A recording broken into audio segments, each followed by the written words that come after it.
One of man's oldest dreams has been the desire for space travel, to travel to other worlds. Until recently, this seemed to be an impossibility. But great new discoveries have brought us to the threshold of a new frontier, the frontier of interplanetary space. In this Tomorrowland series, we are combining the tools of our trade with the knowledge of the scientists to give a factual picture of the latest plans for man's newest adventure.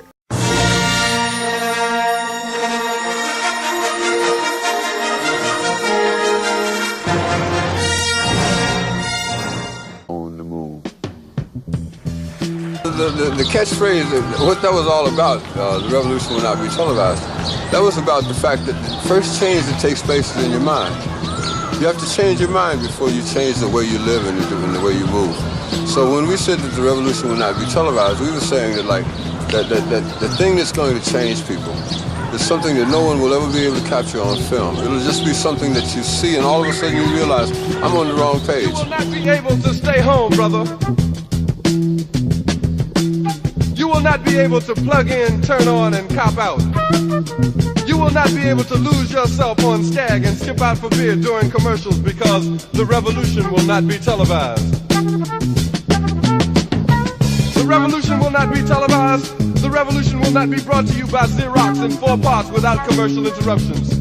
The revolution will not show you pictures of Nixon blowing a bugle and leading a charge by John Mitchell, General Abrams, and Spyro Agnew to eat hog maws confiscated from a Harlem sanctuary. The revolution will not be televised. The revolution will not be brought to you by the Schaefer Award Theater and will not star Natalie Woods and Steve McQueen or Bullwinkle and Julia. The revolution will not give your mouth sex appeal. The revolution will not get rid of the nub. The revolution will not make you look 5 pounds thinner because the revolution will not be televised, brother. There will be no pictures of you and Willie Mae pushing that shopping cart down the block on the dead run or trying to slide that color TV into a stolen ambulance. NBC will not be able to predict the winner at 8:32 on report from 29 districts. The revolution will not be televised. There will be no pictures of pigs shooting down brothers on the instant replay. There will be no pictures of pigs shooting down brothers on the instant replay. There will be no pictures of Whitney Young being run out of Harlem on a rail with a brand new process. There will be no slow motion or still life of Roy Wilkins strolling through Watts in a red, black, and green liberation jumpsuit that he has been saving for just the proper occasion. Green Acres, Beverly Hillbillies, and Hooterville Junction will no longer be so damn relevant, and women will not care if Dick finally got down with Jane on Search for Tomorrow, because black people will be in the street looking for a brighter day. The revolution will not be televised. There will be no highlights on the 11 o'clock news and no pictures of Harry armed women liberationists and Jackie Onassis blowing her nose. The theme song will not be written by Jim Webb or Francis Scott Key, nor sung by Glenn Campbell, Tom Jones, Johnny Cash, Engelbert Humperdinck, or The Rare Earth. The revolution will not be televised. The revolution will not be right back after a message about a white tornado, white lightning, or white people. You will not have to worry about a dove in your bedroom, the tiger in your tank, or the giant in your toilet bowl. The revolution will not go better with Coke. The revolution will not fight germs that may cause bad breath. The revolution will put you in the driver's seat. The revolution will not be televised, will not be televised, will not be televised, will not be televised. The revolution will be no rerun, brothers. The revolution will be live.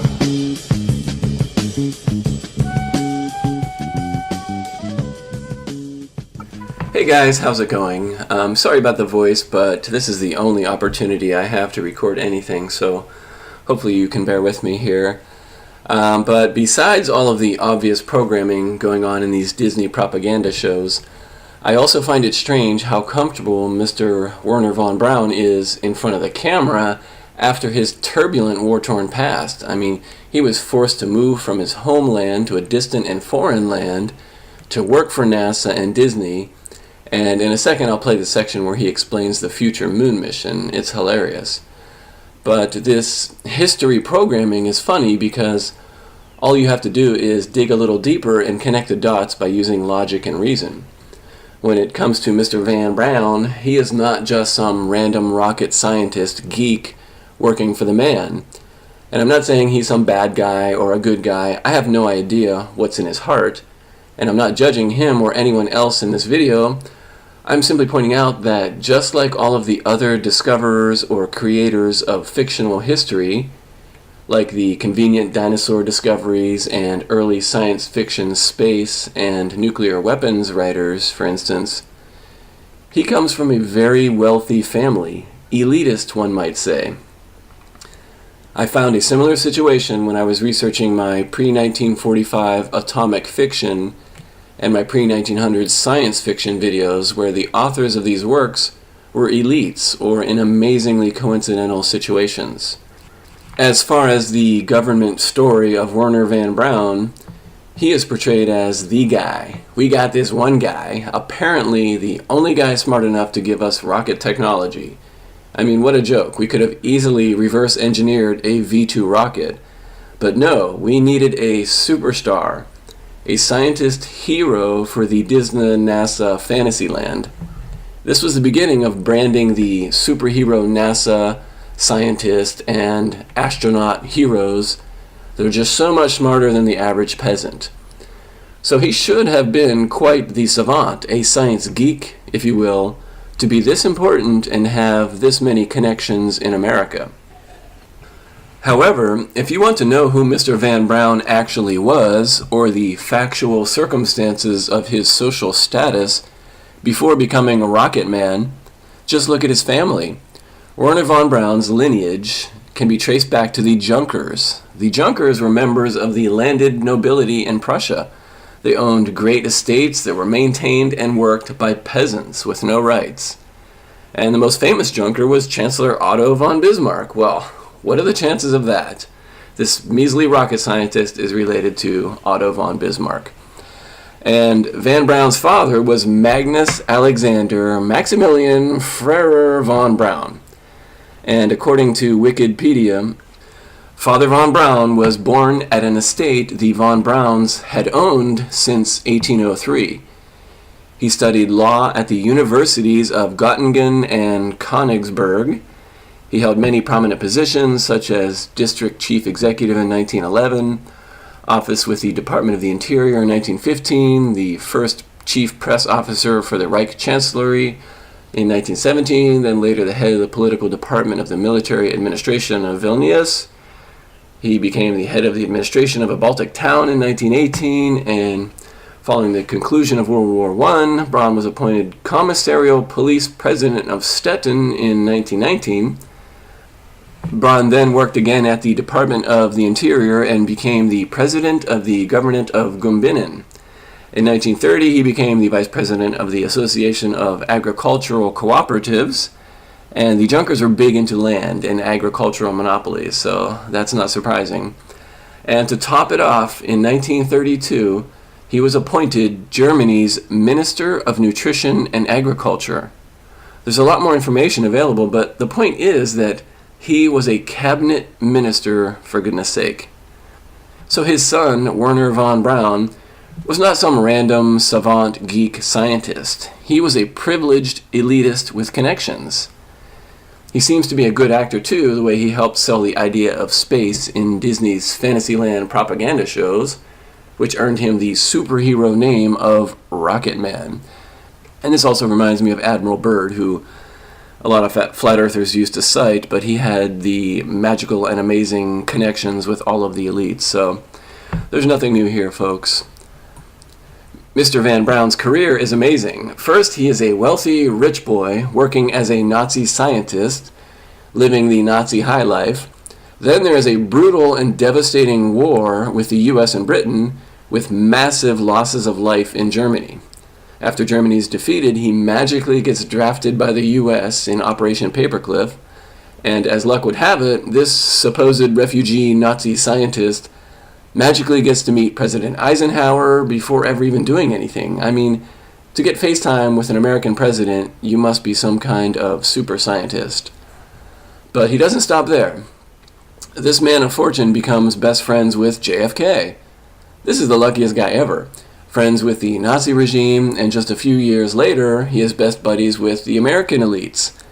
Here he is with his new best friend, President Kennedy, riding in cars together, flying in John K's helicopter, playing with toy rockets and pointing at the sky, touring blimp factories, posing for photos with slick hairdos. Oh wow, this scientist even gets to meet future President Ford. This is the luckiest refugee ever. However, his bestest friend ends up being Mr. Walt Disney, and together they create, market, and advertise the magical world of space, or Fantasyland, as they admitted at the beginning of this video. If you could only see it now with a $4 billion investment in Star Wars, their most successful propaganda yet. Here he is at his desk at Disney, NASA, whatever, what's the difference? They're one and the same, and here's his greatest achievement, the Man on the Moon story. What a great bedtime story that was. Such imagination. And anyways, that's about all the sarcasm I can handle for one day. I leave you with Mr. Von Braun doing his thing, explaining the future moon mission. So, thanks for watching, guys. Peace out. Adios. The primary purpose of the first moon trip will be to test the methods and equipment to be used on later voyages into deep space. It will be essentially a scouting trip around the moon, and no landing will be attempted. To understand the plan of the trip, let us use this model. Here is the Earth with the moon circling around it. Since the first half of the trip will take 5 days, we must aim the ship well ahead of the moon, so that they both arrive at about the same point in space at the same time. Here we have a scale drawing of the Earth, with the moon 240,000 miles away. This is the elliptical path which our rocket ship will follow, going out and coming back.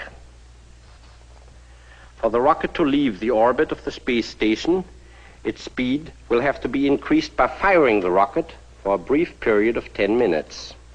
The ship will then coast for 5 days. The Earth's gravity begins to slow the rocket down until 121 hours later, at a point within 60 miles of the moon's surface, it will begin to fall back towards the Earth. Gradually picking up speed, it will take another 5 days to coast back to the space station. Fantasyland, the happiest kingdom of them all. Presenting this week.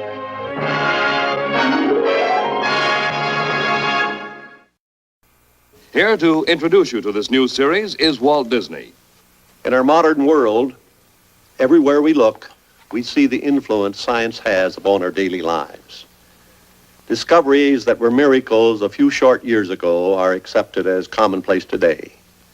Many of the things that seem impossible now will become realities tomorrow. First change that takes place is in your mind. You have to change your mind before you change the way you live and the way you move. So when we said that the revolution will not be televised, we were saying that the thing that's going to change people is something that no one will ever be able to capture on film. It'll just be something that you see, and all of a sudden you realize, I'm on the wrong page.